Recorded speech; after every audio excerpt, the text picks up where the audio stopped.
If you're over on Dog Post, you knew that Kirby Smart and the Dogs had a bunch of crazy talented prospects in town this past weekend. A lot of big-time commitments, lots of big-time targets in Athens for the final major recruiting weekend before the dead period starts and everyone starts to focus on their college teams, their high school teams. You know what I mean, right? So we've got some updates over on Dog Post. In my other video yesterday, I talked about how I think Georgia is trending in the right direction for guys like five-star Elijah Griffin, five-star Justice Terry. But in today's video, I'm going to talk about two of the best players in the country that Georgia fans may not know a ton about.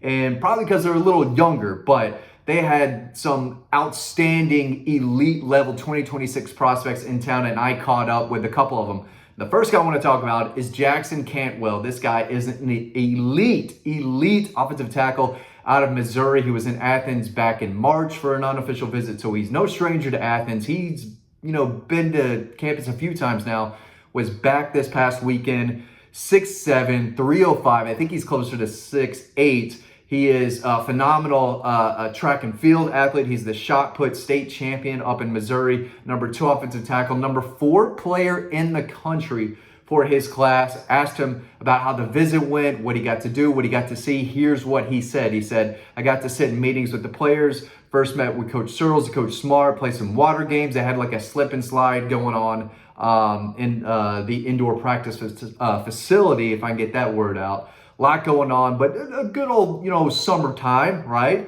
He said we played some water games and we kept building the new relationships with other coaches and the commitments. He said Coach Smart is a proven winner who has built a college football dynasty. The number 4 player in the country for the 2026 class believes that Kirby Smart has a dynasty developing in Athens. He said Coach Searles has an incredible development record, that he has a very good offensive line coach that plays a lot of guys and gets a lot of guys drafted. I think I messed up a word or two there, but you get the point. I said, what's their general pitch, right?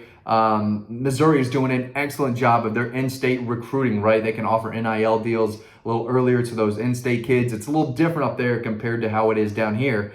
They're in the mix. Ohio State, he was at Alabama and LSU this weekend. He did Alabama, LSU, and Georgia in these last kind of 3 visits down south before the dead period. But he knows Georgia well, and I said, what's their pitch to you? How are they trying to get you on board?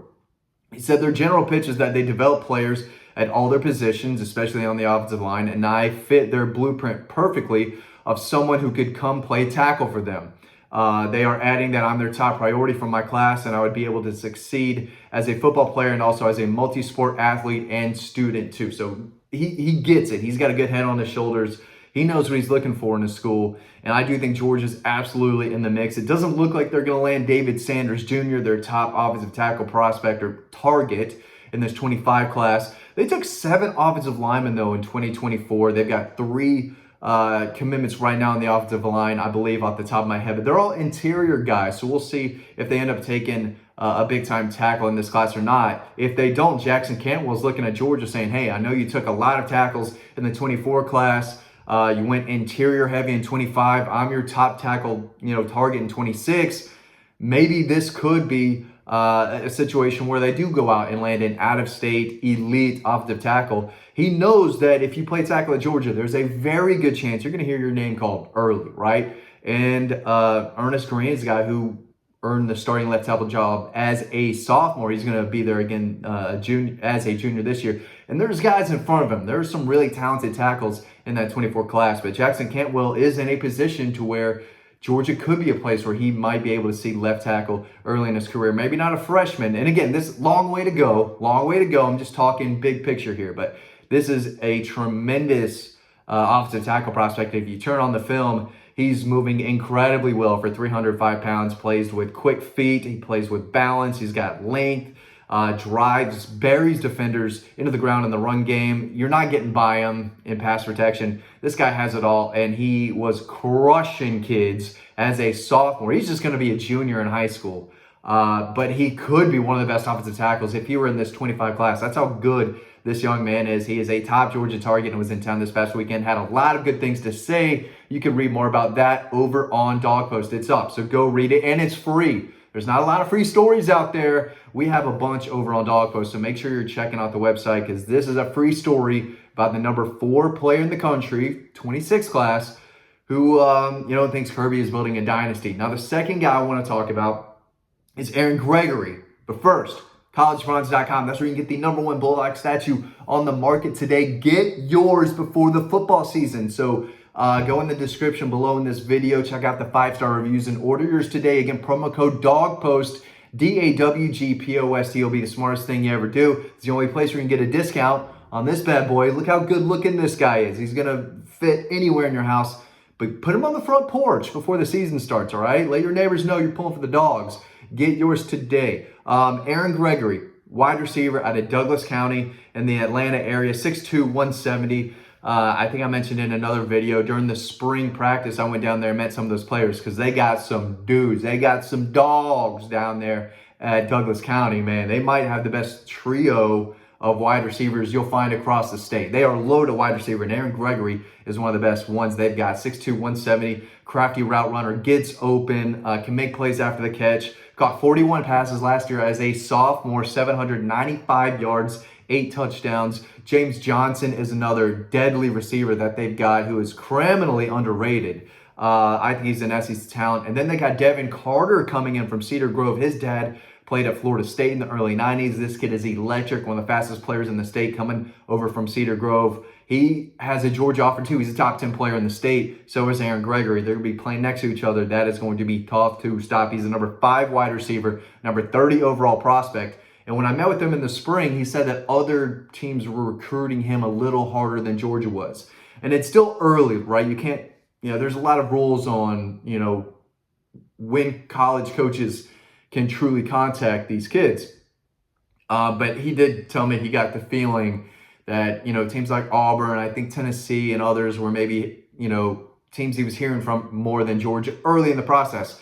But that has changed. He's taken a visit to Athens since then. He was back this past weekend. He said, I really enjoyed my visit. By the time I landed and got to Athens, most of the group stuff was finishing up. He came from Texas A&M. He told me he was in, I think he was at A&M on Friday, flew in Saturday, drove right to Athens from the Atlanta airport. So he did miss a little bit, but he said, I got to be part of the water slip and slide type of deal. He said it was fun. I did get to spend some one-on-one time with Coach Coley and go over the plays and just talk about football. Overall, great visit and building relationships. Again, number 5 wide receiver in the 26 class, number 30 overall. This guy is pushing for 5-star status. And I know that Georgia's had a little bit tough times recently at wide receiver, but this kid's a big deal. There's no doubt about it.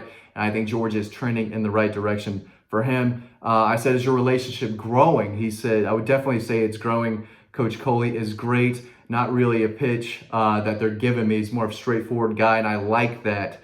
He likes my play style, versatility, and knowledge of the game. He thinks I would be a great fit into their program. So definitely a guy to keep an eye on from, the Atlanta area. Sorry, I had like 3 text messages pop up. I was trying to read that, but he's a big-time player, and I think Georgia, in the 26 class, there's not a ton of great wide receivers. Devin Carter is a name I mentioned earlier that has a Georgia offer. Caden Prothro, athletic hybrid tight end.